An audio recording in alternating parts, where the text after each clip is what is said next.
সকল প্রশংসা মহান মালিক রব্বুল আলামিনের জন্য। দরুদ এবং সালাম নাজিল হোক প্রিয় নবী মুহাম্মদ মুস্তাফা সাল্লাল্লাহু আলাইহি ওয়াসাল্লাম এবং তার সকল আল ও আসহাব সকলের প্রতি। আল্লাহুম্মা সাল্লি আলাইহিম আল্লাহুম্মা বারিক আলাইহিম।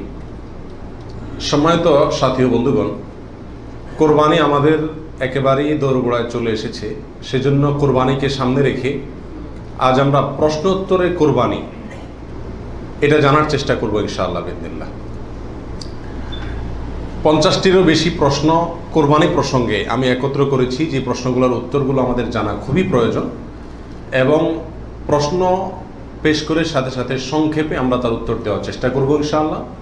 খুব ডিপ বা গভীর ইলমি বা একাডেমিক আলোচনায় আমরা যাব না, সংক্ষেপে শুধুমাত্র উত্তরগুলো টাচ করে যাব, যেন আমরা বিশুদ্ধ রূপে সঠিক উপায়ে জেনে শুনে ভালোভাবে আমাদের কোরবানি আমরা সম্পন্ন করতে পারি। আল্লাহ তাআলা আমাদের সবাইকে আমাদের কোরবানিগুলোকে বিশুদ্ধ রূপে করার তৌফিক দান করুন। যে কোনো আমলের আগে ইলম শিখতে হয়, জানতে হয়। আমলের আগে ইলম জরুরি।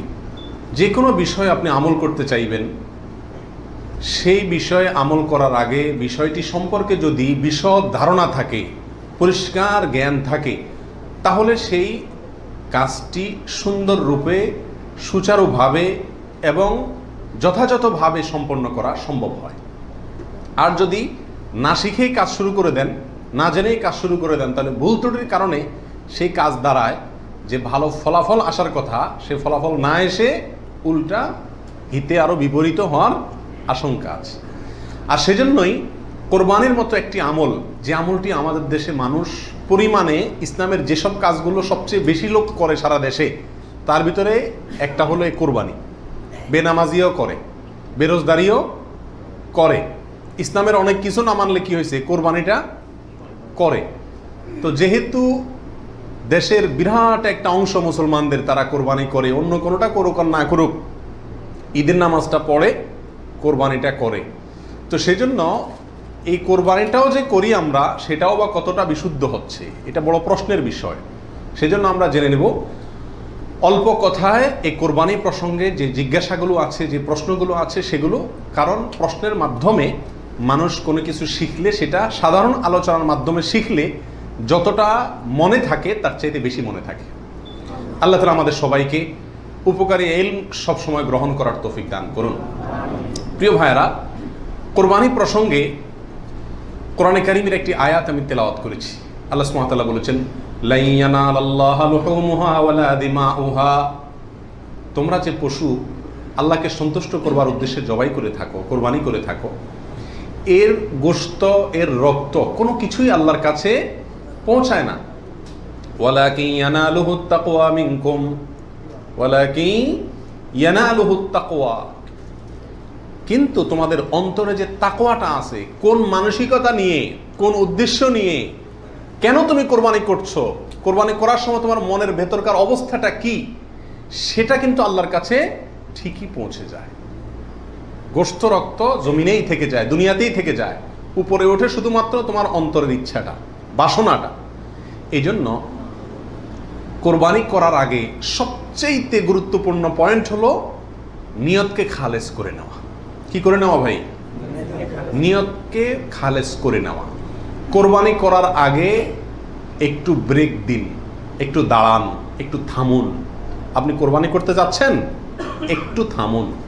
কেন কোরবানি করছেন?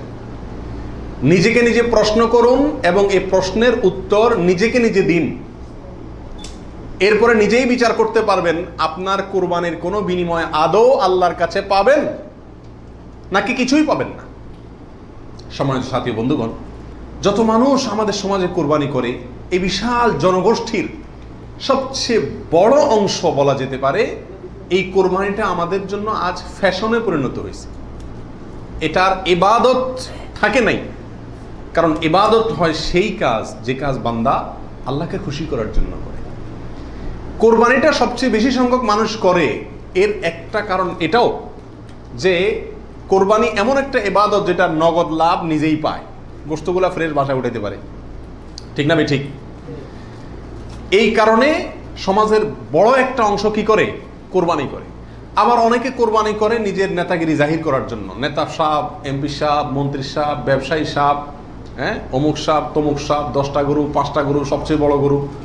এই যে একটা প্রতিযোগিতা, এই প্রতিযোগিতাটা মনে হচ্ছে ভালো কাজের প্রতিযোগিতা, আসলে এটা হলো এক ধরনের বড়াই, মাতবরির প্রতিযোগিতা, নিজের প্রভাব প্রতিপত্তি, নাম সুনাম এগুলোকে প্রতিষ্ঠিত করার প্রতিযোগিতা, যেটা কি প্রশংসনীয় নাকি নিন্দনীয়?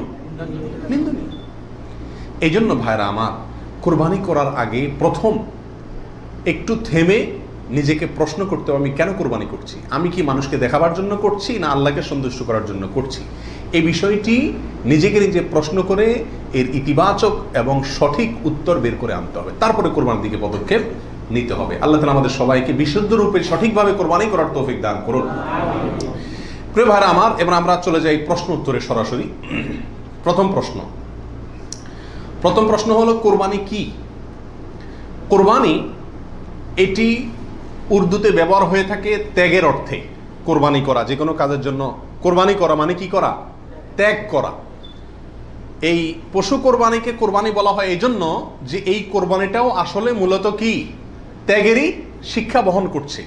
ইব্রাহিম আলাইহিস সালামের ত্যাগের স্বাক্ষর এই পশু কোরবানি। এর মাধ্যমে ইব্রাহিম আলাইহিস সালাম যে আল্লাহর জন্য বিশাল বড় ত্যাগ করেছিলেন, আল্লাহর কথাকে মানতে গিয়ে নিজের জীবনের সবচেয়ে বড় পরীক্ষার সম্মুখীন হয়েছিলেন এবং তিনি ত্যাগ করে পরীক্ষা উত্তীর্ণ হয়েছেন। এই কোরবানি যেহেতু তার স্বাক্ষর, সেই জন্য ওই আমাদের সমাজে উর্দুতে সচরাচর যে কোরবানি এই শব্দটি ব্যবহার হয় সেটাই প্রচলিত আছে, অর্থাৎ ত্যাগ করা, কোরবানি। আর আরবিতেও কোরবান শব্দটি আছে, যেটা কোরআনে আল্লাহ তাআলা ব্যবহার করেছেন। আদম আলাইহিস সালামের 2 ছেলে কাবিল এবং হাবিল, তারা উভয়ে আল্লাহর কাছে আল্লাহর সন্তুষ্টির জন্য তারা সাদাকা পেশ করেছিল, নৈকট্য অর্জন করার জন্য। আল্লাহ বলেছেন ইয তাকাররাবা কুরবানান, তারা উভয়ে যখন কোরবান পেশ করছে, যে কোরবান শব্দ কোরআনেও আছে, অর্থাৎ তারা উভয়ে এমন বস্তু পেশ করেছে যার মাধ্যমে আল্লাহর নৈকট্য অর্জন করা যায়। সেই অর্থে কোরবান মানে হলো আল্লাহর কাছে নৈকট্য অর্জন করার মাধ্যম বা উপায়, অর্থাৎ ত্যাগ করা অথবা আল্লাহর কাছে নৈকট্য অর্জন করার মাধ্যম। এ হলো কোরবানির সংক্ষিপ্ত শাব্দিক পরিচিতি। আর ইসলামী শরিয়াতে কোরবানি বলা হয় জিলহজের 10 তারিখে এবং তার পরবর্তী যে দিনগুলোতে কোরবানি করা যায় সেই দিনগুলোর ভেতরে কোনো পশু, অনুমোদিত পশু যেগুলো জবাই করলে সওয়াব হয় দিনগুলোতে, সেগুলোকে আল্লাহকে সন্তুষ্ট করার উদ্দেশ্যে জবাই করার নাম হলো কোরবানি।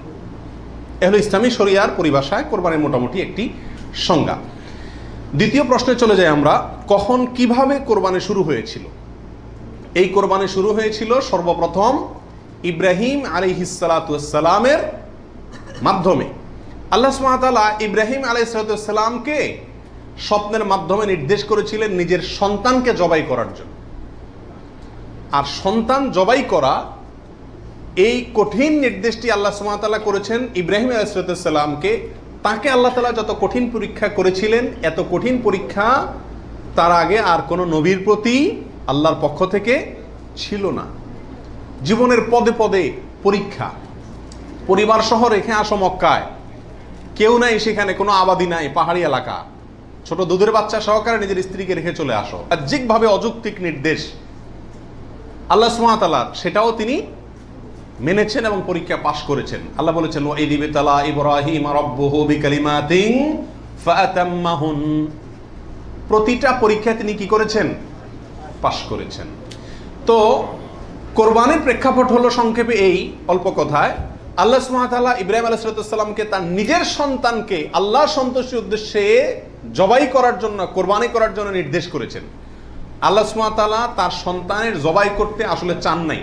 আল্লাহ চাইছেন তার মনের পরীক্ষা নিতে, যে আল্লাহর নির্দেশ মানতে গিয়ে তার সর্বোচ্চ ত্যাগটাও তিনি করতে পারেন কিনা। তিনি আলহামদুলিল্লাহ পরীক্ষায় পাশ করেছেন। তিনি রাজি হয়েছেন, গেছেন, ছেলেও পাশ করছে, মায়েও পাশ করছে।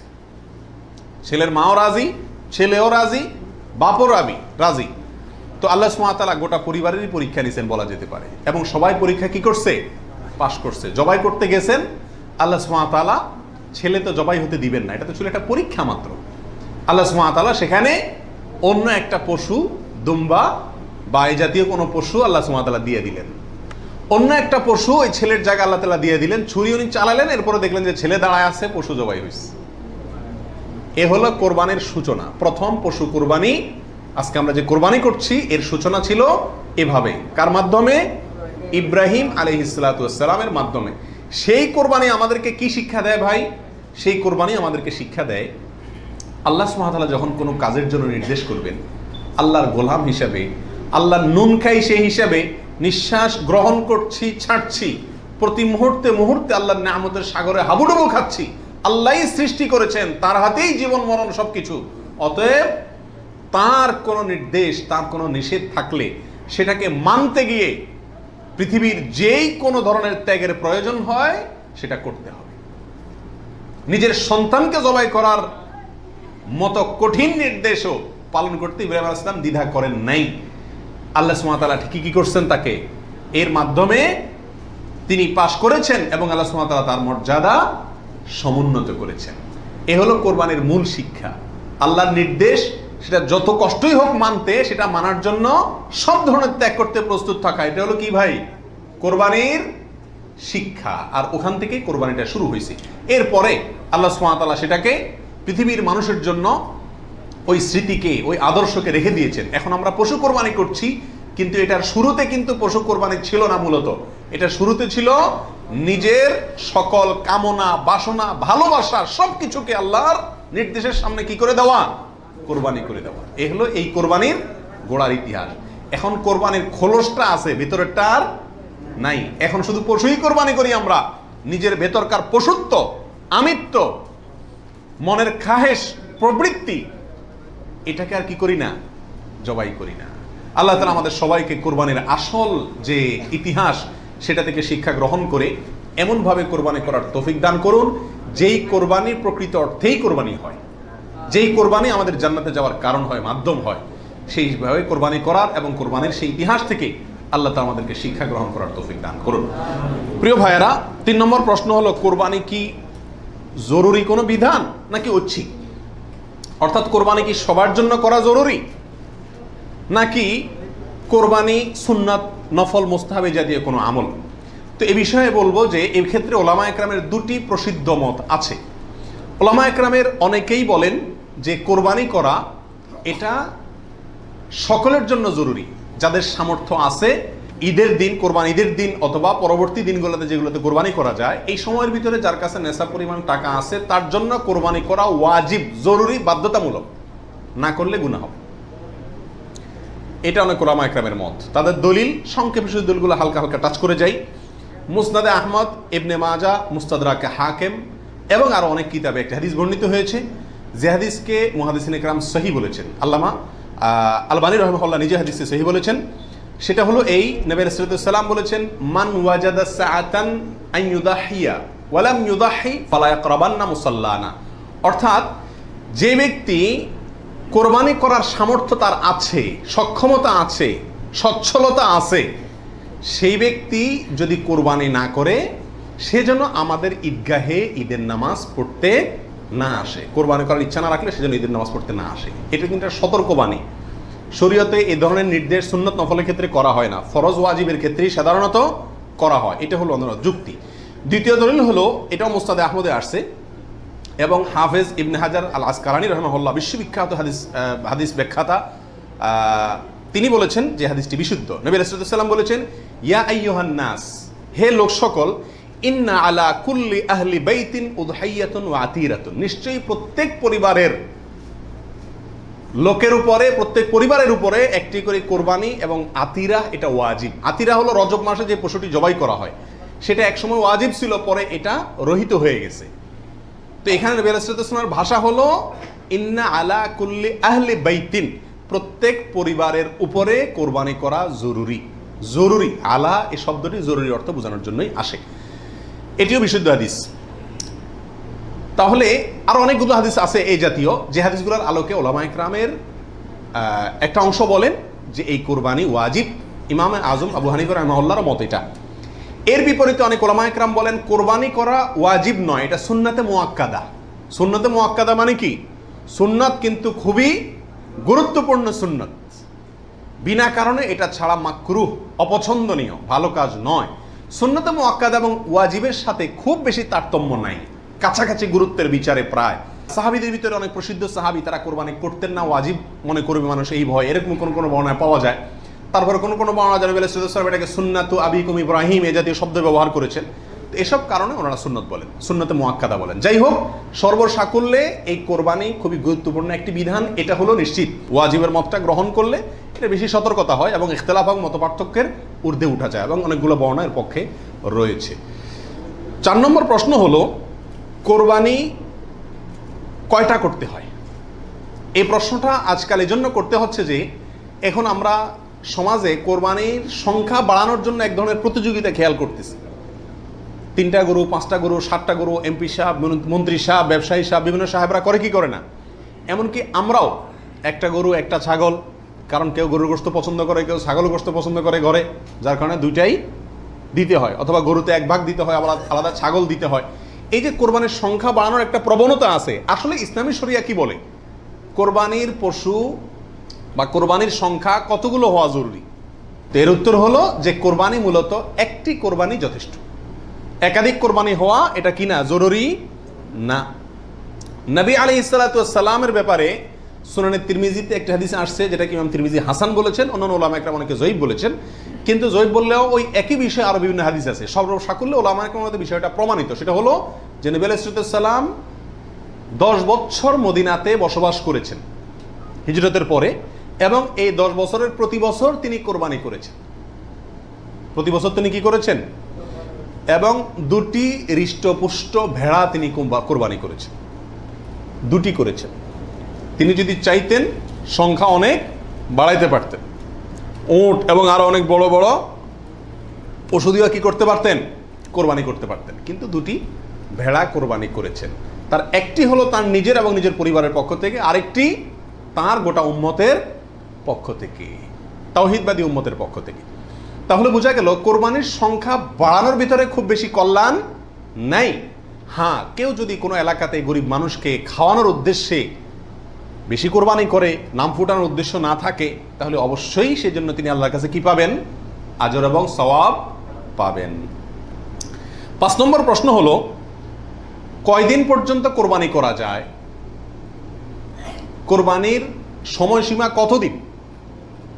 এর উত্তর হলো, এক্ষেত্রে ওলামা একরামের 2টি মত আছে। অনেক ওলামা একরামের মতে কোরবানি করা যায় ঈদের দিন, জিলহজের 10 তারিখ, আর 11 এবং 12 এই 3 দিন। এটা ইমাম আবু হানিফা রাহিমাহুল্লাহর মত। এর বিপরীতে অনেক ওলামা একরামের মত হলো কোরবানি এটা 4 দিন পর্যন্ত করা যায়। কোরবানি ঈদের দিন এবং তারপরে আরো 3 দিন, 11, 12, 13।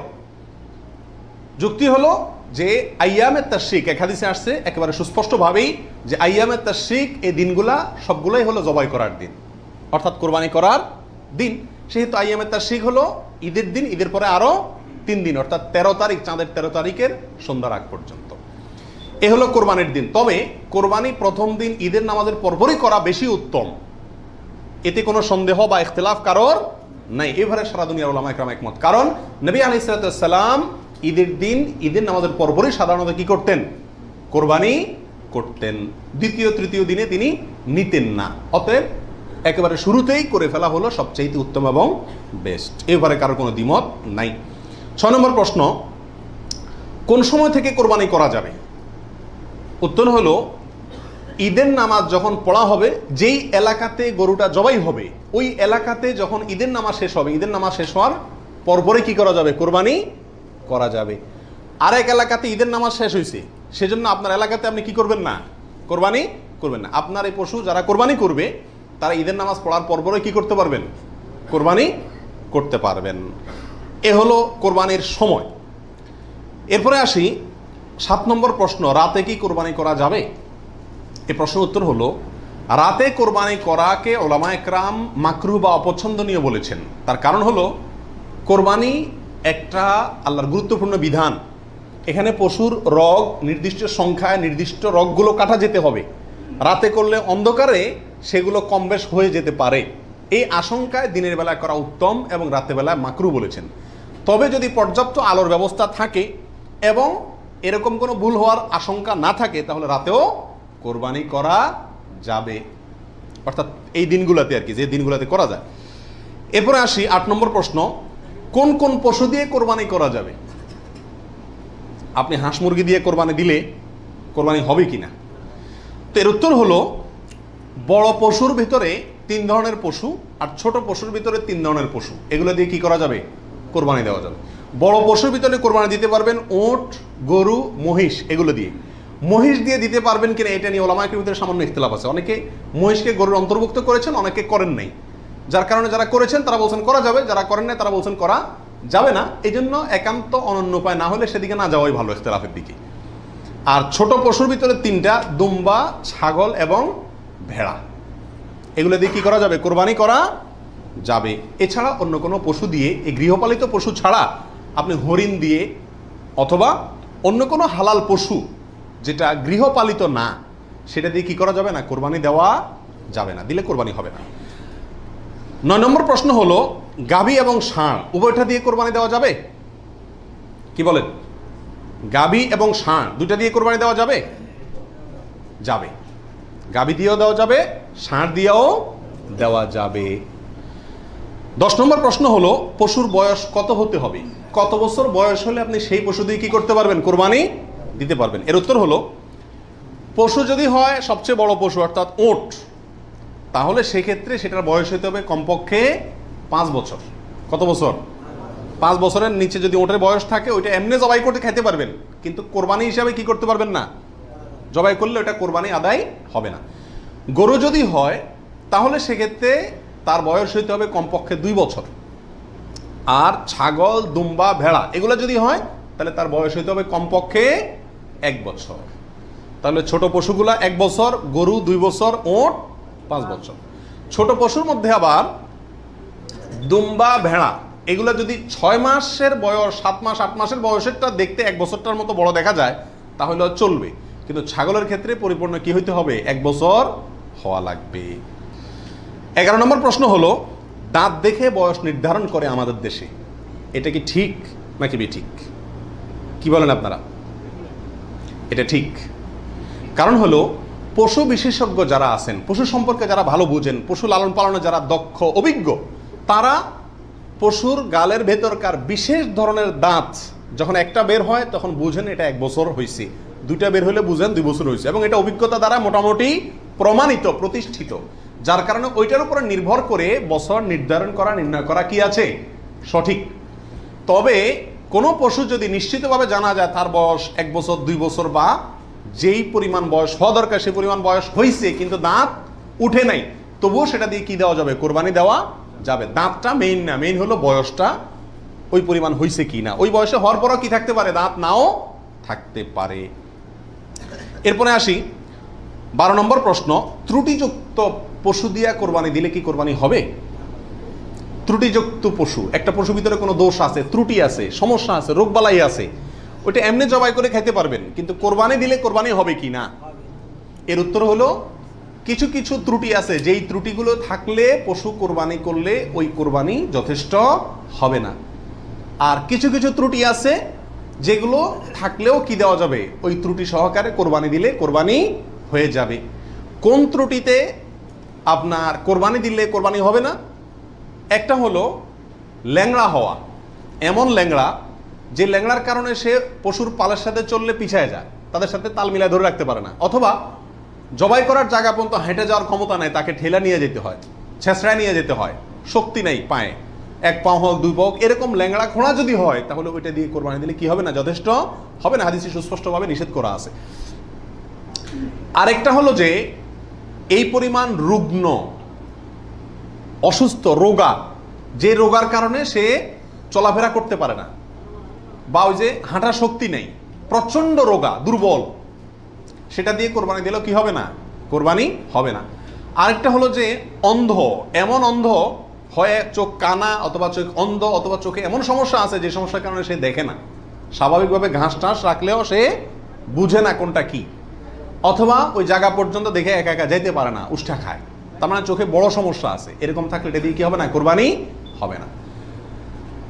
একটা শিং অথবা 2টা শিং গোড়া থেকে উঠে গেছে, একেবারে গোড়া সহ উঠে গেছে, এরকম যদি হয় ওইটা দিয়ে কোরবানি দিলেও কোরবানি হবে না। তবে যদি সামান্য হয়, সামান্য কান কাটা, সামান্য শিং ভাঙা, সামান্য একটু পায়ে সমস্যা, সামান্য একটু অসুখ বিসুখ আছে, এরকম যদি হয় সেগুলো দিয়ে কোরবানি দিলে কি হবে? কোরবানি হয়ে যাবে। অর্থাৎ ত্রুটি যদি ছোট হয় সমস্যা নাই, বড় ত্রুটি যদি হয় তার কারণে কি হবে না, ওই পশু দিয়ে কোরবানি দিলে কোরবানি যথেষ্ট হবে না। 13 নম্বর প্রশ্ন হলো, কেনার পর যদি ত্রুটি দেখা যায় তাহলে কি করবে? আপনি ভালো পশু কিনে নিয়ে আসলেন, কোরবানি করবেন, রেখে দিচ্ছেন, খাওয়াচ্ছেন, হঠাৎ করে দেখা গেল চোখের সমস্যা, যে কোনো কারণে পা ভেঙে গেছে, বড় ধরনের সমস্যা হয়েছে, তখন কি করবেন? উত্তর হলো, যদি আপনি গরিব মানুষ হন তাহলে সেক্ষেত্রে যেটা আছে ওইটাই জবাই করবেন। আর যদি আপনার সামর্থ্য থাকে তাহলে সেক্ষেত্রে আপনার ওইটার বদলে আরেকটা পশু কিনে সেটাকে কি করবেন? কোরবানি করবেন। এরপরে আসেন 14 নম্বর প্রশ্ন, কোরবানির দিন হাঁস মুরগি জবাই করা জায়েজ আছে কিনা? আমাদের দেশে অনেকেই গ্রামের দেশে বলেন যে কোরবানির দিনগুলোতে, ঈদের দিনে কি করা যায় না? হাঁস মুরগি জবাই করা যায় না। আসলে কতটা সঠিক? উত্তর হলো, এটা সম্পূর্ণ ভিত্তিহীন বানোয়াট কথা। এর কোনো গ্রহণযোগ্য ভিত্তি ইসলামী শরিয়াতে নাই। বরং কোরবানি ঈদের দিনে কেউ চাইলে হাঁস বা মোরগ কি করতে পারবে? জবাই করতে পারবে। তবে যদি এটাকে কোরবানির নিয়তে করে যে আমার তো গরু ছাগল দেওয়ার সামর্থ্য নয়, আমি মুরগি দিয়েই দিলাম কোরবানি, তাহলে সেক্ষেত্রে এই জবাই কি হবে না? জায়েজ হবে না। কারণ এই পশু দিয়ে কি হবে না? কোরবানি হবে না। এমনি গোশত খাওয়ার জন্য যদি জবাই করে তাহলে ঈদের দিনেও জবাই করাতে কোনো সমস্যা নাই। 15 নম্বর প্রশ্ন হলো, কোরবানির পশু এটা দেখায় বেড়ানো, প্রদর্শন করে বেড়ানো, এটা কি জায়েজ আছে কিনা? আজকাল কোরবানির পশু কেনার পরে মহল্লাতে, গ্রামে, পাড়াতে, আশেপাশে একটা চক্কর মোটামুটি দেয় না? দেয় না? শুধু দেয় না, আপনার ওইটার গলায় একটা মালা লাগায়, হ্যাঁ, পারে না একটা সাইনবোর্ড লাগায় দেয় কার এটা সেটা, এবং তারপরে ওই গরুকে নিয়ে পুরো এলাকাতে ঘুরায়। এরপর বলে যে এটা কার গরু, বলে অমুকের গরু। এরকম একটা প্রথা মোটামুটি অঘোষিতভাবে চালু আছে না নাই? এরকম প্রদর্শন করে বেড়ানো এটা কি সঠিক? এর উত্তর হলো না। এই প্রদর্শনটা সাধারণত হয়ে থাকে জাহির করার জন্য, সবাইকে দেখানোর জন্য। আর এই দেখানোটার ভেতরে কল্যাণের চাইতে অকল্যাণ বেশি। কেউ যদি বলে আমি এটা দেখাচ্ছি এই জন্য যাতে অন্যরা উৎসাহিত হয়, তাহলে তো এটা ভালো উদ্দেশ্য, কিন্তু এই উদ্দেশ্যে খুব অল্প সংখ্যক মানুষই কি করে? এটাকে শোডাউন করে। বরং এটা শোডাউন করে কি জন্য? সবাই জিজ্ঞেস করবে, ভাই এটার দাম কত হয়েছে, কার গরু, মাশাআল্লাহ, জিতছে, হাসছে, এইসব যোগ বিয়োগ করবে। ঠিক না ঠিক? অতএব মানুষকে দেখায় বেড়ানোর উদ্দেশ্যে যদি এই কোরবানির পশুকে প্রদর্শন করা হয়, শোডাউন করা হয়, তাহলে এটা রিয়া, এবং রিয়ার কারণে গুনাহগার হবে। এটা করা যাবে না। আল্লাহ আমাদেরকে বুঝার তৌফিক দান করুন। 16 নম্বর প্রশ্ন হলো, কোরবানির পশু কেনার পরে এবং জবাই করার পরে পশুর সঙ্গে সেলফি তুলে এটা ফেসবুকে দেওয়া যাবে কিনা, সামাজিক যোগাযোগের মাধ্যমে প্রচার করা যাবে কিনা, ইসলামের দৃষ্টিতে এর ভিতরে কোনো, এ ব্যাপারে কোনো বাধা আছে কিনা? এর উত্তর হলো, কোরবানির পশু কেনার পরে অথবা জবাই করার পরে ওই পশুর সাথে সেলফি দেওয়া, সেলফিটাই তো অনেকের মতে এটা একটা মানসিক রোগে পরিণত হয়েছে।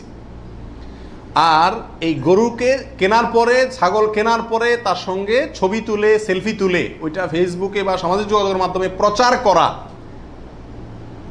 এটা ইসলামের শরিয়ার দৃষ্টিতে খুবই গর্হিত এবং নিন্দনীয় একটি কাজ। বিশেষ করে এই জন্য যে প্রথমত বিনা প্রয়োজনে এই ছবিটা তোলা হচ্ছে, দ্বিতীয়ত হলো এর মাধ্যমে নিজে কি কোরবানি দিচ্ছে এটাকে কি করা হচ্ছে? জাহির করা হচ্ছে, প্রচার করা হচ্ছে। বাহবা কি আল্লাহর কাছ থেকে নিতে চান না মানুষের কাছ থেকে নিতে চান? আল্লাহর কাছ থেকে যদি নিতে চান তাহলে ওইটাকে প্রচার করে মানুষের কাছে লাইক কমেন্ট পাইলেন, সেই আশায় এটাকে আপনার লাইক কমেন্টের ব্যবসায়, বিজনেসের পুঁজি হিসাবে খাটাইলেন। আল্লাহর কাছে তার বিনিময় পাওয়ার আশা করা বড় কঠিন। এই জন্য এই গরুর সাথে সেলফি তোলা, বিশেষ করে জবাই করার পরে রক্ত সহকারে ছবি তোলা, এগুলো কোনো অবস্থাতেই ইসলামের শরিয়ার দৃষ্টিতে খুব একটা ভালো কাজ নয়। এগুলো থেকে আমাদের বিরত থাকা উচিত, মনে করা উচিত এটা একটা ইবাদত। এটা কি ইবাদত? ইবাদতের ক্ষেত্রে তামাশা বা যা মনে চাইলে তা করলাম, ফাইজলামতি করলাম, এর কোনো সুযোগ নাই। আল্লাহ আমাদেরকে বোঝার তৌফিক দান করুন। 17 নম্বর প্রশ্ন হলো, ভাগে কোরবানি দেওয়া যাবে কিনা? এটা একটা গুরুত্বপূর্ণ প্রশ্ন আজকালকার যুগে। কারণ কোনো ওলামা একরাম বলছেন ভাগে কোরবানি দেওয়া যাবে না, বরং গরু হোক আর ওঁট হোক, যত বড় পশুই হোক, দিলে একজনের পক্ষ থেকে দিতে হবে, 7 ব্যক্তির পক্ষ থেকে যথেষ্ট হবে। এই যে কথা প্রচলিত আছে, এটাকে অনেক কোনো ওলামা একরাম কি করছেন? অস্বীকার করছেন, আসলে সঠিক কোনটা? এ ব্যাপারে আগেই বলেছি যে একাডেমিক আলোচনা খুব বেশি লম্বাচড়া করার ইচ্ছা নাই এবং সুযোগও নেই। শুধু সংক্ষেপে এটুকু বলবো, সব যুগেই সবচাইতে বেশি সংখ্যক ওলামাদের মতে, বলা যায় প্রায় সবার মতে, সমস্ত ওলামা ইকরামের মতেই বলা যেতে পারে প্রায়, গরুর ক্ষেত্রে একটা গরু 7 জন ব্যক্তির পক্ষ থেকে কি হবে? কোরবানির জন্য যথেষ্ট হবে। এক্ষেত্রে বিচ্ছিন্নভাবে যে 2-1 আলেম বলছেন যে গরু হোক আর ওট হোক একজন থেকে হবে, 7 জন থেকে হবে না, তাদের যুক্তিগুলা খুবই ঠুনকো এবং খুবই দুর্বল। নবী আলাইহিস সালাম যে সফরে একাধিক ব্যক্তিকে কোরবানিতে অংশগ্রহণের সুযোগ দিয়েছিলেন, তারা বলেন যে এটা সফরের জন্য নির্দিষ্ট, অথচ নবী আলাইহিস সালাম সেটা নির্দিষ্ট করেন নাই, এটা ওনারা নির্দিষ্ট করছেন। নবী আলাইহিস সালামের কোনো নির্দেশ সফরে হোক, হাজারে হোক, সফরের বাইরে হোক, যে কোনো নির্দেশ সাধারণত ব্যাপকভাবেই সবার জন্য সব সময়ের জন্য প্রযোজ্য হয় যদি কোরআন এবং সুন্নাহর কোনো বর্ণনা দ্বারা নবী আলাইহিস সালাম নিজে ওইটাকে নির্দিষ্ট না করে দেন। তিনি সফরে যদি কোনো নির্দেশ করেন, ওই সফরের বাইরের জন্য সেটা কার্যকর হবে কি হবে না? যদি কেউ সফরের জন্য নির্দিষ্ট করতে চায় তাহলে তার জন্য পৃথক দলিলের প্রয়োজন। বিধায় এটাই হলো বেশিরভাগ ওলামা একরামের মত। বিচ্ছিন্নভাবে কোনো আলেমের মত থাকতে পারে, কিন্তু সে 1-2 আলেমের কথা না শুনে সংখ্যাগরিষ্ঠ ওলামা একরামের মতের উপর আমল করবেন। গরুর ক্ষেত্রে 7 জনের পক্ষ থেকে যথেষ্ট হবে। তবে একটা কথা এখানে বলতেই হবে, সেটা হলো উত্তম হলো একাকি দেওয়া, ভাগে না দিয়ে কিকে দেওয়া? একাকি দেওয়া। এক্ষেত্রে কারোর কোনো দ্বিমত নাই, একাকি দিতে পারলে সেটা সবচেয়ে বেস্ট এবং ভালো। 18 নম্বর প্রশ্ন হলো, পরিবারের সব সদস্য বা একাধিক সদস্য যদি সামর্থ্যবান হয় তাহলে সবাই দিবে, নাকি গোটা পরিবারের পক্ষ থেকে একজন দিলেই চলবে? নবী আলাইহিস সালাম থেকে এক্ষেত্রে একটা হাদিস বর্ণিত হয়েছে, যেটা একটু আগে আপনাদেরকে শুরুতে আমি শুনাইছি, মুসনাদ আহমদে বর্ণিত হয়েছে এবং আরও অনেক হাদিসের কিতাবে কাছাকাছি হাদিস বর্ণিত হয়েছে। নবী আলাইহিস সালাম বলেছেন যে প্রত্যেক পরিবারের উপরে একটি কোরবানি জরুরি, প্রত্যেক পরিবারের উপরে উযহিয়াতুন, একটি কোরবানি জরুরি, আলা কুল্লি আহলি বাইতিন, এই ধরনের শব্দ তিনি ব্যবহার করেছেন, প্রত্যেক পরিবারের উপরে। এই হাদিস থেকে বোঝা যায় কোরবানি এটা এক পরিবারে একাধিক সদস্য যদি হয় সামর্থ্যবান, তথাপি যিনি মূল কর্তা তিনি দিলেন তাহলে সবার পক্ষ থেকে হয়ে যাবে। এর বিপরীতে ওলামা ইকরামের আরেকটি মত আছে, যেটা ইমাম আবু হানিফা রাহিমাহুল্লাহর মত, সেটা হলো কোরবানি পরিবারের একাধিক সদস্য যদি সবাই যদি সামর্থ্যবান হয় তাহলে প্রত্যেকের পক্ষ থেকে দিতে হবে। ওনার যুক্তি, উনি বলেন নবী আলাইহিস সালামের ওই হাদিস, যে হাদিসে তিনি বলেছেন যার সামর্থ্য আছে আর কোরবানি দেয় না সেজন্য ঈদগাহে না আসে। এখানে যার সামর্থ্য আছে প্রত্যেক ব্যক্তিকেই শামিল করে এই নির্দেশনা। বিষয়টা গবেষণামূলক, উভয় পক্ষেরই দলিল এবং যুক্তি আছে। তো এক্ষেত্রে সতর্কতামূলক মত যদি অবলম্বন করি আমরা, তাহলে প্রত্যেকেরই যার যার সামর্থ্য আছে তার পক্ষ থেকে করা যেতে পারে, এবং করলে সমস্যা হবে এটা কারোর মতেই নাই। 19 নম্বর প্রশ্ন হলো, 7 ভাগের নিচে হলে কোনো সমস্যা আছে কিনা গরুতে? একটা গরুতে ধরেন 5 জন মিলে দিলেন, 4 জন মিলে দিলেন, 3 জন মিলে দিলেন, 6 জন মিলে দিলেন, 7-এর নিচে হলো, এটা কি যথেষ্ট হবে না কোনো সমস্যা আছে? এর উত্তর হলো কোনো সমস্যা নাই। আমাদের দেশে অনেকে মনে করেন যে গরু দিলে 7 পুরা করতে হবে, এই জন্য যখন 7-এর সংখ্যা না পায় তখন এবার খুঁজে খুঁজে অনেক মৃত মানুষকেও যোগ করে, যেভাবে হোক কি করতে হবে? 7 পুরা করতে হবে। বিষয়টা এরকম না। কোরবানির গরুতে সর্বোচ্চ 7 পর্যন্ত দেওয়া যায়, 3 জন, 2 জন, 7 জন, 5 জন, 6 জন, যে কোনো সংখ্যায় 7-এর নিচে থাকলেই কোরবানি দেওয়া যাবে। এরপরে আসেন 20 নম্বর প্রশ্ন হলো, অমুকের নামে কোরবানি দেওয়া, তমুকের নামে কোরবানি দেওয়া, 7 নামে, 3 নামে, 5 নামে, এরকম একটা কথা সমাজে প্রচলিত আছে। এই কথাটা বলাটা সঠিক কিনা? এর উত্তর হলো না, এটা সঠিক না, এই কথাটা ভুল। কিন্তু এই ভুলটা এমন ভুল না যে ভুলের কারণে বড় ধরনের গুনাহ হয়ে যাবে, কারণ এটা বলার ভুল, এভাবে বলাটা উচিত না। কারণ কোরবানি হবে মূলত আল্লাহ সুবহানাহু ওয়া তাআলার নামে, অতএব 5 নামে, 4 নামে, 3 নামে, 7 নামে কোরবানি হয় না। নাম শুধু একটাতেই হয়, সেটা হলো বিসমিল্লাহ, আল্লাহর নামে, ঠিক না ঠিক? অতএব এই কথাটা বলার ভুল। এখানে বলতে হবে 7 জনের পক্ষ থেকে, 3 জনের পক্ষ থেকে, বা 3 শরিক, 5 শরিক, 5 শেয়ার, 5 ভাগ, এভাবে বলা যেতে পারে। কিন্তু বা অমুকের পক্ষ থেকে, তমুকের পক্ষ থেকে, এভাবে বলা যেতে পারে, কিন্তু অমুকের নামে, তমুকের নামে এভাবে বলাটা উচিত নয়। যদিও এখানে কেউ এই উদ্দেশ্যে বলে না যে আল্লাহর সাথে শরিক করে 3 জনের নামে দিচ্ছি, এরকম কেউ উদ্দেশ্য নেয় না, সেজন্য এটা কি হবে না, শিরকে পৌঁছাবে না। তারপর এভাবে না বলাই উচিত এবং উত্তম, নিরাপদ। 21 নম্বর প্রশ্ন হলো, নারী বুড়ি এটা অনেক সময় নিজেরা সাফ করতে কষ্ট হয় বা পারে না, তখন কাউকে দিয়ে সাফ করায়, সাফ করানোর পরে বলে সাফ করে দিবা, তুমি অর্ধেক নিবা, আমাদেরকে অর্ধেক দিবা। এরকম হয় কি হয় না? তাকে নাড়ি বুড়ির অংশ দিলেন অথবা পশুর গোশতের অংশ দিলেন, এটা জায়েজ আছে কিনা? প্রাসঙ্গিকভাবে আরেকটি কথা প্রশ্ন চলে আসে, সেটা হলো যে কসাই যখন পশুকে বানায়, তো বানানোর পরে তাকে টাকার চাতে কিছু গোশত দেওয়া হয়, এবং অনেক সময় দেখা যায় যে বানানোর যে বাজার রেট, তার যে মজুরি, এটা তাইতে অনেক কমে রাজি হয়ে যায় কসাইরা। কেন? কারণ তারা জানে গোশত 5 কেজি দিলেই তো 2-2.5 টাকা এসে গেল, অতএব এক্ষেত্রে যদি আমাকে টাকা একটু কমও দেয় অসুবিধা নাই। এই ভুলটা ঘরে ঘরে হয়ে থাকে। কোরবানির পশু যারা বানায় সে কসাইদেরকে গোশত দেয় না, এমন মানুষ সারা বাংলাদেশে খুঁজে কয়জন পাওয়া যাবে আমার সন্দেহ আছে। কোরবানির মধ্যে সবচেয়ে বড় দাগের ভুলগুলোর ভিতরে এটা অন্যতম। এইভাবে যদি কেউ করে তাহলে এটা বড় ধরনের ভুল। কোরবানি হওয়া না হওয়া নিয়ে টান দিবে। নবী আলাইহিস সালাম পরিষ্কার ভাষায় বলেছেন যে তোমরা কসাইকে, জাজ্জারকে কোরবানির পশুর কোনো কিছু দিবা না, তাকে আলাদা টাকা দিবা, তার মজুরি যেটা সেটা দিবা। কেন তাকে পশুর কিছু দেওয়া যাবে না? এই জন্য দেওয়া যাবে না যে এই পশুটা আপনি জবাই করছেন কার জন্য? আল্লাহর জন্য। এটার মালিক কে? মূলত আল্লাহ। যেহেতু আল্লাহ খায়ও না পরেও না, আল্লাহর জন্য কিছু দিলে আল্লাহ বলেন আমার পক্ষ থেকে গরিবকে দিও। এটা হলো আল্লাহ সিস্টেম। কিন্তু কোরবানির ক্ষেত্রে শুধু ব্যতিক্রম, আল্লাহ বলেছেন ঠিক আছে আমার জন্য দিছ, সবকিছুই গরিবকে দিতে বলি, এটা তোমার খাইতে দিলাম আমি। আল্লাহ আমাকে কি করছেন? খাওয়ার সুযোগ দিছেন। এখন আমি যদি এটা বিক্রি করি বা কোনো কিছুর বিনিময়ে কাউকে দেই, তাহলে সেটা কি হবে না? জায়েজ হবে না। কোরবানির পশুর গোশত যদি আপনি জাজ্জারকে দেন, কসাইকে দেন, তাহলে কেমন জন্য আপনি তার পরিশ্রমের বিনিময়ে তাকে এই অংশটা তাকে বিনিময় হিসাবে দিলেন, পারিশ্রমিক হিসাবে দিলেন, তাহলে এটা বিক্রি করার মতো হয়ে গেল। এই জন্য কি হবে না? এটা জায়েজ হবে না। কসাইকে শুরুতে সাপ বলে দিতে হবে যে ভাই গোশত পাবা না, কত টাকা নিবা সাপ বলো, তুমি সে আশা করে বসে থাকিও না, 2 টাকা বেশি নাও, কিন্তু আমি তোমাকে গোশত টোস্ত বা কোনো কিছুই দেবো না।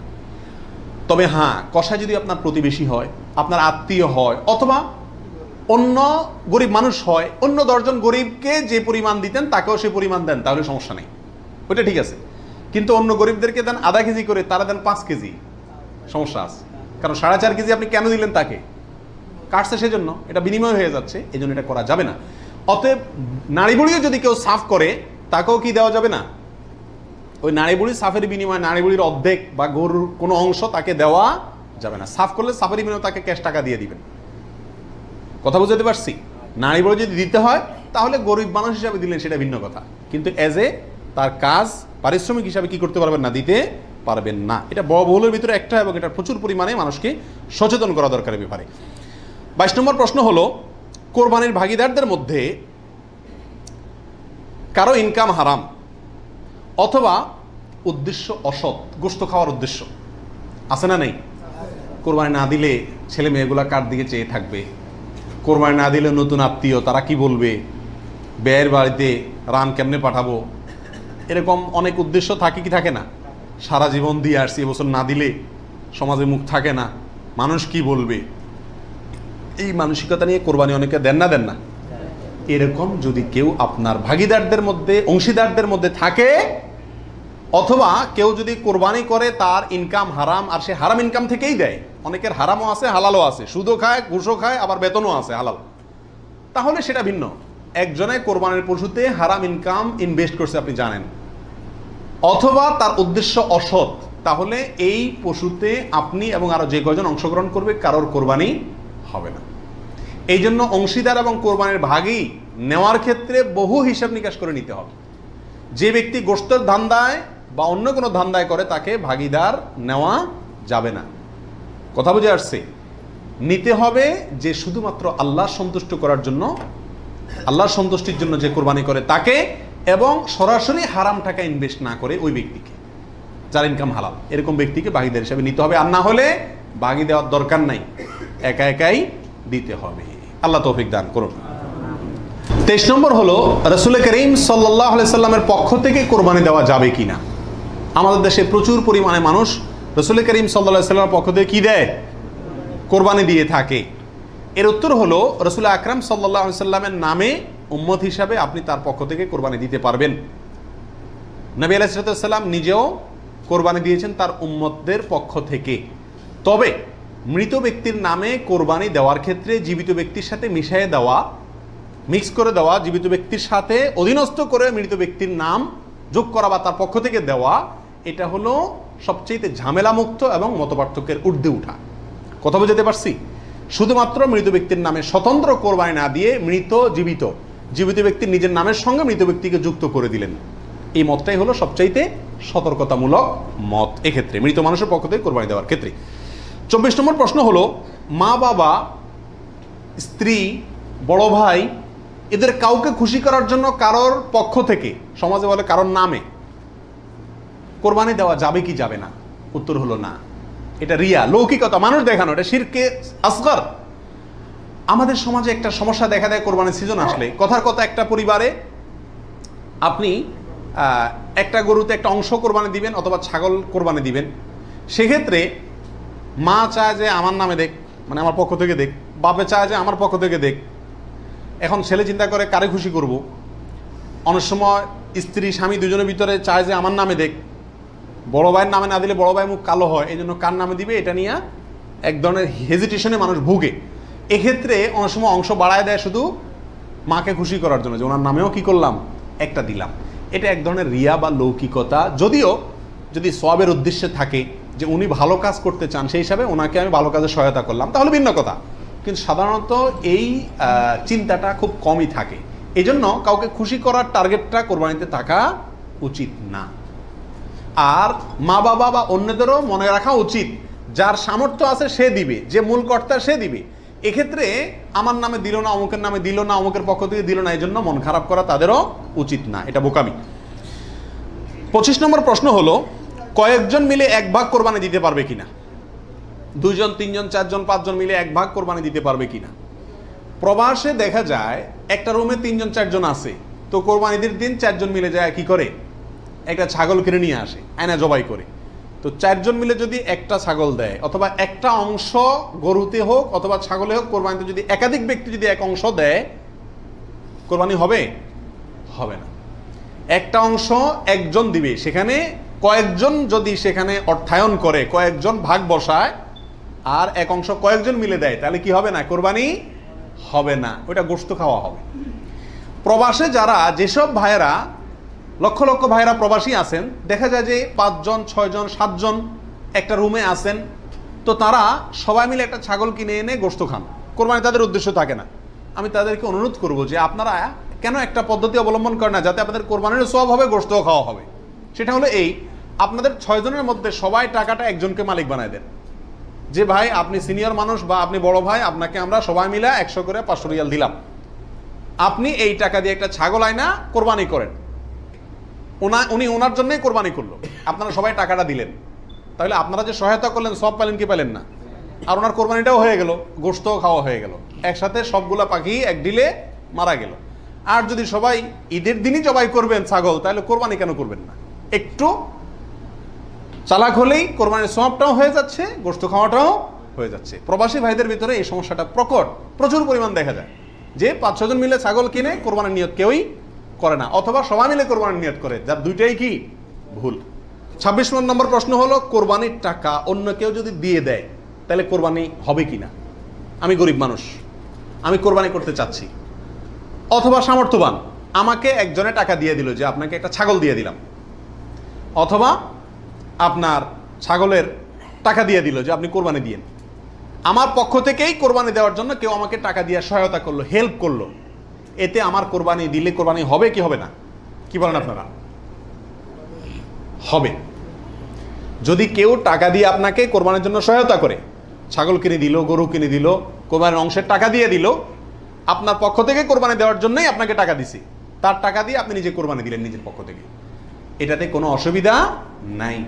যে কোনো অর্থনৈতিক ইবাদতে অর্থটা যদি দ্বিতীয় পক্ষ দিয়ে দেয়, অন্য কেউ দিয়ে দেয়, এবং তার টাকা দিয়ে আপনি ইবাদতটা করেন, তাহলে জায়েজ আছে। যেমন আপনি হজ করবেন, আপনি ওমরা করবেন, আপনাকে হজের টাকাটা আমি দিয়ে দিলাম, আপনি হজ করবেন, আমি দিয়ে দিলাম, আমি এটা আমার পক্ষ থেকে করার জন্য দেই না, আপনার হজ আপনি করেন, আমি টাকা দিয়ে দিলাম, হেল্প করলাম আপনাকে, অথবা কিছু হেল্প করলাম, এটাতে কোনো অসুবিধা নাই। ওমরার ক্ষেত্রেও নাই, ঠিক কোরবানির ক্ষেত্রেও অন্য কেউ টাকা দিলেও আপনার পক্ষ থেকে কোরবানি করার জন্য যদি অর্থায়ন করে বা সহায়তা করে বা টাকা দেয়, সেই টাকা দিয়ে আপনি কোরবানি দিলে কি হবে? আপনার কোরবানি হয়ে যাবে। 27 নম্বর প্রশ্ন হলো, লোন করে কোরবানি করা যাবে কিনা, হাওলাত করে ঋণ করে কোরবানি করা যাবে কিনা?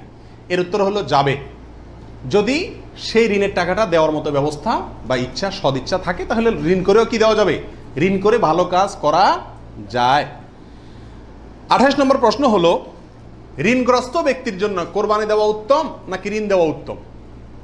উত্তর হলো ঋণ দেওয়া উত্তম, কারণ কোরবানির চাইতে তার জন্য ঋণের গুরুত্ব বেশি। সে যদি ঋণগ্রস্ত হয়, তার জন্য কোরবানি ইসলামী শরীয়তে তার জন্য কোরবানি না, তার জন্য ঋণ দেওয়া জরুরি। সে ঋণ পরিশোধ করবে, এরপরে টাকা থাকলে কোরবানি দিবে, না থাকলে কোরবানি দিবে না। কিন্তু আমাদের আজকাল অবস্থা হলো, ঋণ থাকলেও আমরা কোরবানি দিই, কারণ না দিলে মুখ রক্ষা হয় না, ছেলে মেয়ে কার দিকে চেয়ে থাকবে, গোশত কোত্থেকে খাবে। অতএব এগুলা কোরবানি না, এগুলা নিছক গোশত খাওয়া এবং ফুর্তি। 29 নম্বর প্রশ্ন হলো, হাজি সাহেবদের জন্য দেশে কোরবানি করা জরুরি কিনা? যারা হজ করতে আসছেন তারা দেশে তাদের পক্ষ থেকে কোরবানি দিতে হবে কিনা? উত্তর হলো না। হাজি সাহেবরা যারা আসছেন তারা হজ করতে এসে হজের পরে তারা দমে শকর দিচ্ছেন, শুকরিয়া স্বরূপ যে দম দিচ্ছেন, যেটাকে আমরা কোরবানি বলি, এখানে দিচ্ছেন, তাদের জন্য দেশে তাদের পক্ষ থেকে আর কোরবানি দেওয়া কিনা জরুরি না। তাছাড়া তারা মুসাফির অবস্থায় মুসাফির ব্যক্তির জন্য কি দিতে হয় না? কোরবানি দিতে হয় না। 30 নম্বর প্রশ্ন হলো, বিয়ের অলিমার গোশত সংগ্রহের জন্য কোরবানি করা জায়েজ আছে কিনা? আমাদের দেশে উল্লেখযোগ্য সংখ্যক বিয়ে হয়ে থাকে কোরবানিদের পরে। আপনারা খেয়াল করবেন, আগদ হয়তো আগে পরে হয়, খাওয়ান দাওয়ানের অনুষ্ঠান হয় কোরবানিদের পরে। আল্লাহ মাফ করুক, কোরবানির সময় তো গরু একটা এমনি জবাই করা লাগে, তো ওই সময় যদি অলিমার অনুষ্ঠানটা বা বৌভাতের অনুষ্ঠানটা করা যায়, তাহলে তো ওই গোশত দিয়েই সারা যায়, গোশতের টাকাটা বেঁচে যায়। যদি কারোর এরকম উদ্দেশ্য থাকে, তাহলে সেক্ষেত্রে তার কোরবানি হবে না। আর যদি কেউ মনে করে যে না, ঈদের পরে সবাইকে পাইতে সুবিধা হয়, সেজন্য ওই টাইমটাতে করতেছি, অথবা আপনার কোরবানি করলাম, অলিমার জন্য আলাদা গরু জবাই করলাম, অথবা আপনার কোরবানির গোশত অলিমার জন্য করি না, আমি অলিমা করলেও একটা গরু দেই, অন্য বছর না থাকলেও একটা গরু আল্লাহর জন্য দেই, এরকম যদি কেউ থাকে তাহলে তার জন্য জায়েজ আছে। আর তা না হলে এই কোরবানির গোশত দিয়ে অলিমা সারা, অনুষ্ঠান সারা, এটা যদি ওই উদ্দেশ্যে করে, তাহলে সেক্ষেত্রে এটা কোরবানি হবে না, বরং এটা এক ধরনের তামাশা হবে কোরবানির নামে। 32 নম্বর প্রশ্ন হলো, কোরবানির সুন্নাহ পদ্ধতি কি, কোন দিকে ফিরে জবাই করতে হবে? এর উত্তর হলো, কোরবানির সুন্নাহসম্মত পদ্ধতি হলো পশুকে মাথা দক্ষিণ দিকে দিয়ে পাও কেবলামুখী করে তারপরে বিসমিল্লাহি আল্লাহু আকবার বলে কি করতে হবে? জবাই করতে হবে। জবাই করার ক্ষেত্রে সাধারণত পশুর কানকে গলার দিকে টেনে ধরলে যে জায়গায় এসে কান থামে, ওই জায়গা বরাবর যদি ছুরি চালানো হয়, তাহলে খুব দ্রুত পশুর জবাই হয়ে যায়, কষ্ট কম হয়, হাঁডি টাডির উপরে যায় না সাধারণত। বাকি এই জায়গাটা ধরে যেখানে হাড্ডি নেয় সেখানে ছুরি চালানো এবং পশ্চিম দিকে ফিরিয়ে দক্ষিণমুখী করে করা। যদি কেউ অন্য কোনো দিকে ফিরে করে ফেলে, তাহলেও তার কোরবানি হয়ে যাবে, কিন্তু এটা সুন্নাহর খেলাফ হলো। রাসূল আকরাম সাল্লাল্লাহু আলাইহি সাল্লাম থেকে এভাবে কোরবানি করাটাই প্রমাণিত আছে। 32 নম্বর প্রশ্ন হলো, কোরবানির ভাগিদারদের নাম জপা কোরবানির পরে এটা জরুরি কিনা? আপনারা দেখবেন, ভাগিদারে কোরবানি যদি দেয়, তাহলে লিস্ট লিখতে লিখতে অবস্থা খারাপ হয়ে যায়, এবং যিনি কোরবানির পশু জবাই করেন ওই হুজুর নাম নিতে নিতে অবস্থা খারাপ। আল্লাহর নামে এতবার নেয় কিনা সন্দেহ, এতবার ওই ভাগিদারদের নাম নেয়, কারণ ভালো করে নাম নিলে টাকা পাওয়াও, কোরবানি জবাইয়ের টাকা পাওয়াও কঠিন হয়ে যাবে। তো এটা জরুরি কিনা? উত্তর হলো, এটা মুস্তাহাব। কোরবানি করার পরে আল্লাহুম্মা তাকাব্বালহু মিন ফুলান ফুলান ফুলান, আল্লাহ এটাকে অমুকের পক্ষ থেকে নাম ধরে তাদের পক্ষ থেকে কবুল করুন, এরকম বলাটা মুস্তাহাব, উত্তম। রাসূল আকরাম সাল্লাল্লাহু আলাইহি ওয়াসাল্লাম নিজেও বলেছেন, আল্লাহ এটা আমার পক্ষ থেকে কবুল করেন, এটা আমার উম্মতের পক্ষ থেকে কবুল করেন, আমার পরিবার, এটা আমার উম্মতের পক্ষ থেকে। তাহলে এভাবে সবাইয়ের পক্ষ থেকে কোরবানি, যে কয়জন দিচ্ছে তাদের পক্ষ থেকে কোরবানি হচ্ছে, এই কথাটা, এবং তাদের পক্ষ থেকে আল্লাহ কবুল করেন, এটা বলাটা উত্তম, মুস্তাহাব। কিন্তু কিনা কোনো কারণে যদি এটা কেউ বলতে ভুলেও যায়, নিয়ত যেহেতু আছে আল্লাহ জানেন, অতএব কি হয়ে যাবে? কোরবানি হয়ে যাবে। 33 নম্বর প্রশ্ন হলো, শ্বশুর বাড়ি থেকে কোরবানির পশু হাদিয়া নেওয়া জায়েজ আছে কিনা? জোরে সোরে এই কালচারটা ইদানিং ছড়াইতেছে, মানুষের টাকা পয়সাও হয়েছে, তো এই জন্য ওই মেয়ের বাপের বাড়ির পক্ষ থেকে ছেলের বাপের বাড়িতে গরু পাঠায়, ছাগল পাঠায়। আগে পাঠাইতো রান, কল্লা, গোশত। এখন গোশত, কল্লা আর রানে জামাইরাও খুশি না, আর বাপ মাও দিয়া সন্তুষ্ট না। এই জন্য পাঠায় ডাইরেক্ট গরু বা ছাগল, এটা জায়েজ আছে কিনা? উত্তর হলো, যদি হাদিয়া হিসাবে দেয়, তাদেরও সামর্থ্য আছে, অভাব নাই, আর এটা লোকচক্ষু ভয়ে অথবা সমাজের মানুষের বলার ভয়ে বা অন্য কোনো কারণে না দেয়, এমনি আসলে হাদিয়া দিছে, তাহলে তো হাদিয়া নেওয়া তো জায়েজ আছে, বরং সুন্নাত। কিন্তু যদি এটা হয় যে না দিলে জামাই কি বলবে, জামাইয়ের মা খোঁচাবে, অমুকরা খোঁচাবে, তমুকরা খোঁচাবে, এসব কারণে যদি দেয়, তাহলে সেটা গ্রহণ করা জামাইয়ের পরিবারের জন্য কি হবে না? জায়েজ হবে না। এবং এটা খুবই বাজে একটা কালচার। উচিত তো হলো জামাই বাবা জিয়ে শাশুড়ির জন্য, শ্বশুরবাড়ির জন্য গরু ছাগল পাঠানো, এটা হলো উচিত। কারণ তারা সারা জীবন এই মেয়েটাকে বড় করে লাখ লাখ টাকা ইনভেস্ট করে মানুষ করে আমাকে দিয়ে দিছে, আমি বছরে বছরে একবার করে তাদের একটা গরু ছাগল দিতে পারলে ভালো হয়। খবরদার, আবার শ্বশুর বাড়িতে দিলেন, বাহর বাড়িতে কিছুই দিলেন না, অনেকে আছে শ্বশুর বাড়ির অন্ধ, আবার সেটাও আবার সঠিক না। ব্যালেন্স রাখতে হবে। আল্লাহ তৌফিক দান করুন। 35 নম্বর প্রশ্ন হলো, বৈদ্যুতিক মেশিনে জবাই করা জায়েজ আছে কিনা? আপনারা জানেন যে উন্নত দেশগুলোতে বৈদ্যুতিক মেশিন দিয়ে জবাই করার একটা কালচার প্রচলিত আছে, বা অটোমেটিক মেশিন দিয়ে জবাই করার কালচার আছে। এটা দিয়ে জবাই করলে জবাই হবে কিনা? উত্তর হলো, পশু জবাই হওয়ার জন্য শর্ত হলো পশুর নির্দিষ্ট কয়েকটা রগ আছে, রগগুলা কাটা যেতে হবে এবং রক্ত প্রবাহিত হইতে হবে।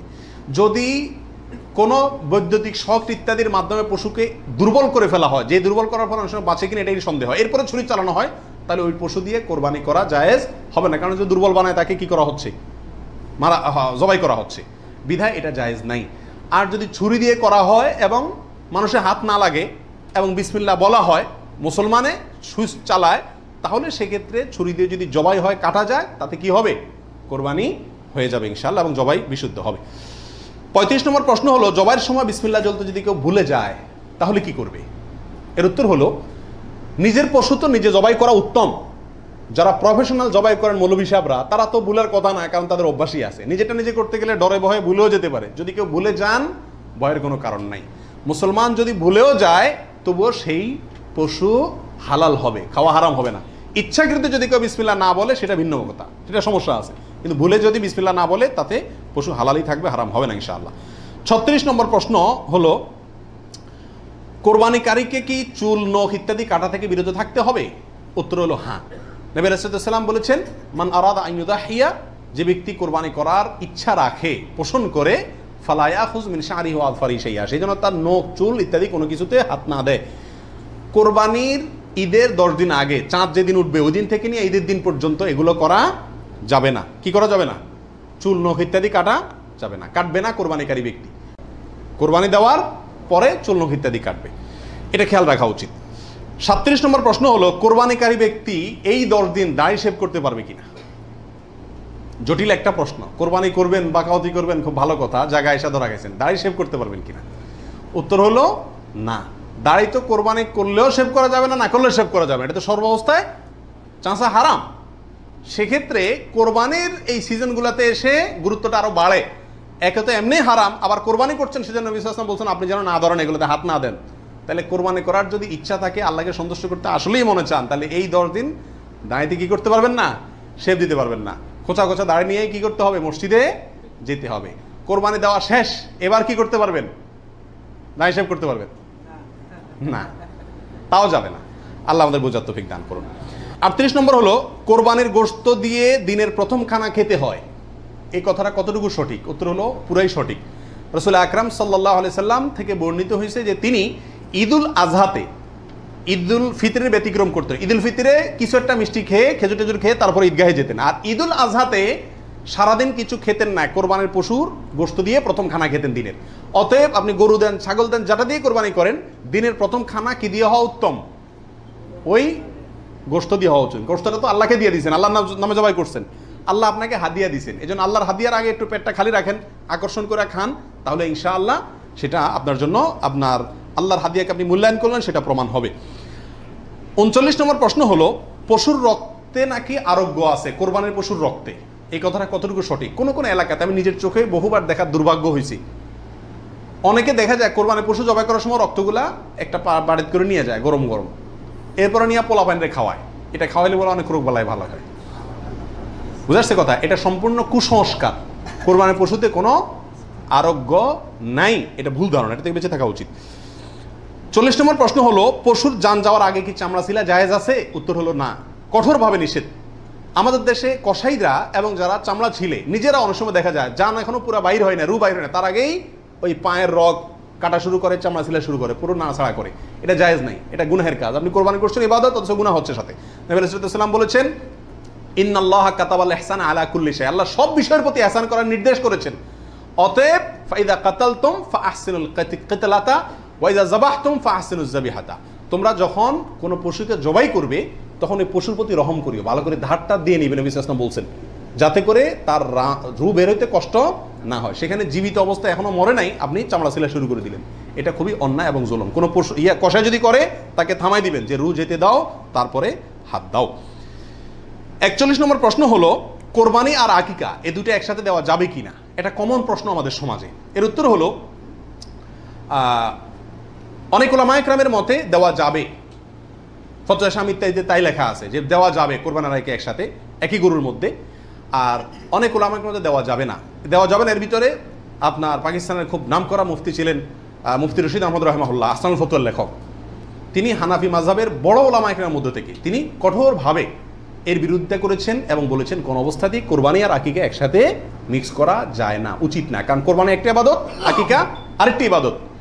আর তাছাড়া গরু এক অংশে একাধিক ব্যক্তি দিতে পারবে, এটা কোরবানির ক্ষেত্রে নবী সাল্লাল্লাহু আলাইহি ওয়াসাল্লাম বলছেন, আকিকার ক্ষেত্রে বলেন নাই। সেই জন্য কোরবানি এবং আকিকা পৃথক হওয়া উচিত। একই দিনে হতে পারে কিন্তু গরুর অংশে কোরবানির না, এই আকিকার কারণ নামের অংশ থাকা উচিত না। এই মতটা বেশি শক্তিশালী এবং বেশি সতর্কতামূলক।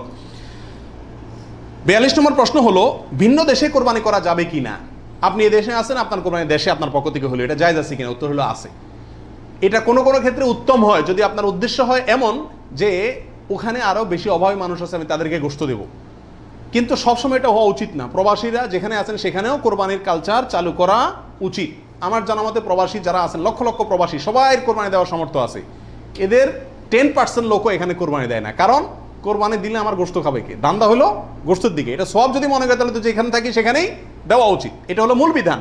অন্য জায়গায় আপনি দিবেন যদি সেখানে দিলে বেশি সওয়াব হয়। অবশ্যই গ্রামে আমাদের দেশে গরিব বেশি, সেই হিসাবে সেখানে গোশত দিলাম, সেই নিয়তে দিলেন, ঠিক আছে।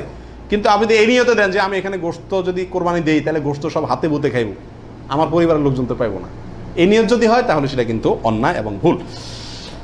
43 নম্বর প্রশ্ন হলো ভিন্ন দেশে কোরবানি করলে কোন সময়ের দিকে খেয়াল করে কোরবানি করবে? কথার কথা আপনার কোরবানি দেশে হচ্ছে, তো এখানে যদি একদিন আগে পরে চাঁদ দেখা দেখি হয়, টাইম আগে পরে হয়, তাহলে কোন হিসাবে করবে? আপনার সময় না তাদের সময়? আপনার কোরবানি কিন্তু। এর উত্তর হলো যেই দেশে কোরবানি হচ্ছে পশু যেখানে আছে সেখানকার সময় দেখে কি করতে হবে? কোরবানি করতে হবে। আপনার এখানে ঈদের নামাজ হয়েছে কি হয় না সেটা দেখা দেখির দরকার নাই। 44 নম্বর প্রশ্ন হলো কোনো কারণে কোরবানি করতে না পারলে, পশু কিনছেন কিন্তু কোরবানি করতে পারেন না, করবেন কি? উত্তর হলো যে পরবর্তীতে কি করে দিবেন? আপনি সদকা করে দিবেন। মৃত ব্যক্তির নামে কোরবানির বিধান কি? একটু আগে যেটা বললাম, অর্থাৎ শুধু মৃত ব্যক্তির নামে আলাদা কোরবানি দেওয়া যায়। অনেক উলামায়ে কেরাম বলেন, কিন্তু অনেক উলামায়ে কেরাম বলেন যারা মৃত ব্যক্তির সাথে জীবিত ব্যক্তিকে, জীবিত ব্যক্তির সাথে মৃত ব্যক্তিকে যোগ করে দেওয়া যাবে। আপনি একটা ছাগল দিলেন, বলেন যেটা আল্লাহ আমার এবং আমার মৃত বাবার পক্ষ থেকে, এভাবে করা যাবে। আর নবী আলাইহিস সালাম একটি ছাগল তার পুরো উম্মতের পক্ষ থেকে দিয়েছেন, জীবিত মৃত সবাই মোটামুটি এর ভিতরে শামিল। 45 নম্বর গেল। 46 নম্বর হলো কোরবানির পশুর চামড়ার বিধান কি? উত্তর হলো কোরবানির পশুর চামড়া এটা নিজে ব্যবহার করতে পারলে সেটা করা উচিত। চামড়া প্রসেস করে ব্যবহার করতে পারলে এটা করা উচিত। কোথাও কোথাও মানুষ খায়, যদি খাইতে পারেন চামড়া পরিষ্কার করে সেটাও আপনার জন্য ঠিক আছে। কিন্তু কোরবানির পশুর চামড়া বিক্রি করা হয় আমাদের দেশে বেশিরভাগ ক্ষেত্রে, এই কাজটা অনুত্তম কাজ, অনুচিত কাজ। কেন?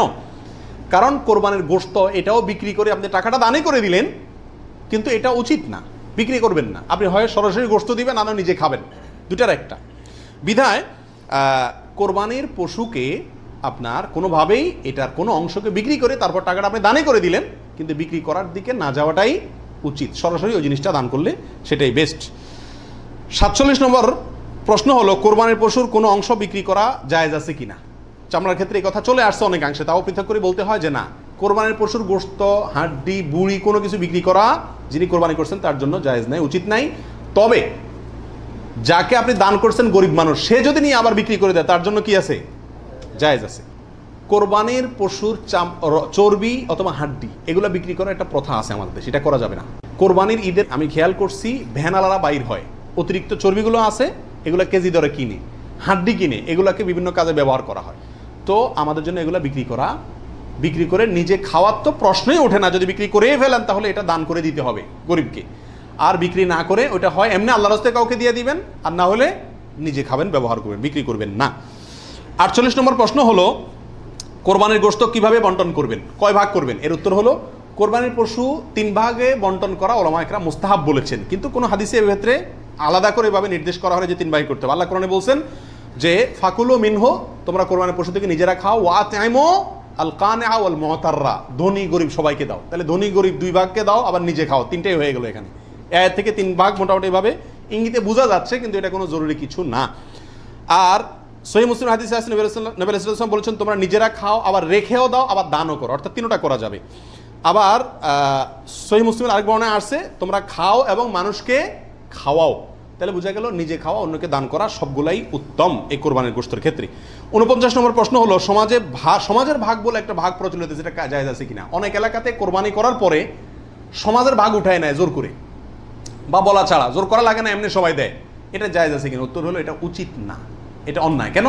কারণ আমরা 5 জন মিলে একটা গরুতে অংশগ্রহণ করলাম, দিলাম, এখন সমাজে 1 ভাগ নিয়ে তাদের মতো গরিবকেই দিল তারা, কিন্তু আমার হয়তো অন্য গরিব আছে, আত্মীয় স্বজন, আমি তাদেরকে দেবো, কিন্তু তারা তো তাদের মতো দিচ্ছে। এটা উচিত না। আমার গোশতটা আমি কি করবো না করবো সম্পূর্ণ আমাকে স্বাধীনতা দিয়েছে ইসলাম। বিদায় সেখানে এরকম অঘোষিতভাবে চাঁদাবাজি বা হয়তো অনেকে সন্তুষ্ট হয়ে দেয়, কিন্তু কারোর মনে অসন্তুষ্ট থাকতে পারে। যদি থাকে তাহলে এটা জটিলতা দেখা দিবে। এই জন্য কি হবে না, এটা উচিত হবে না। যার যারটা তাকে ভাগ করতে দেওয়া উচিত এবং উত্তম। 50 নম্বর প্রশ্ন হলো কোরবানির পশু অমুসলিমকে দেওয়া যাবে কিনা। উত্তর হলো কোরবানির গোশত অমুসলিমকে খাওয়ানো যাবে, অসুবিধা নেই, শরীয়তে কোথাও নিষেধাজ্ঞা নাই, অমুসলিমকেও খাওয়ানো যাবে। 51 নম্বর প্রশ্ন হলো কোরবানির গোশত 3 দিনে বেশি রাখা জায়েজ আছে কিনা। উত্তর হলো জায়েজ আছে, 3 দিনে বেশি রাখা যাবে না এমন কোনো কথা নাই।